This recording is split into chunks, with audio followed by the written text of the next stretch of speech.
रूपल जब एक सीढ़ी नीचे उतर रही थी, उसने शनाया की जोर से चिल्लाने की आवाज सुनी, आहान। जब शनाया ने जोर से चीख कर आहान का नाम पुकारा था, वो देख रही थी कि कोई आदमी आहान के सर पर हॉकी स्टिक से वार करने वाला था, मगर आगे जो हुआ वो कुछ और ही था।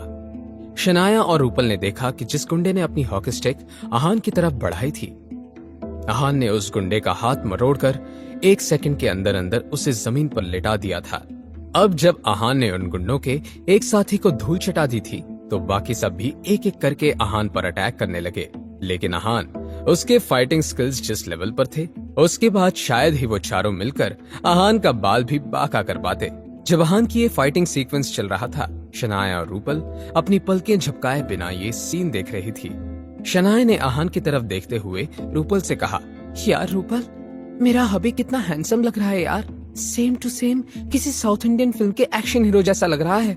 आहान की तारीफ करने में शनाया इतनी खो गई कि उसका रूपल की तरफ कोई ध्यान नहीं था। उसे कहाँ पता था कि शनाया की कही किसी भी बात पर रूपल का भी बिल्कुल ध्यान नहीं था। रूपल बहुत ही बोल्ड लड़की थी, जिसे ऐसे एक्शन सीन्स बहुत पसंद आते थे। शनाया देखो, उस ब्लैक शर्ट वाले मोटे को तो ऐसा मारा है कि जरूर उसकी 1-2 हड्डियां तो टूट ही गई होंगी। और वो ब्लू टी शर्ट वाला देखो, उसकी आंखें कैसे काली हो गई हैं।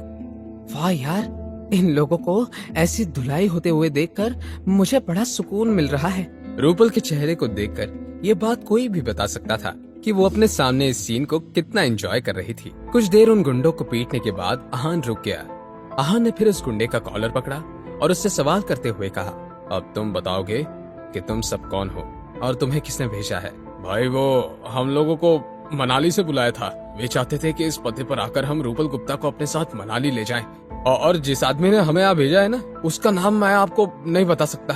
वो हमारे धंधे का उसूल के खिलाफ है ना। आहान उस गुंडे के आगे सवाल करने ही वाला था कि रूपल ने पैनिक करते हुए जल्दबाजी में गुंडे से पूछा,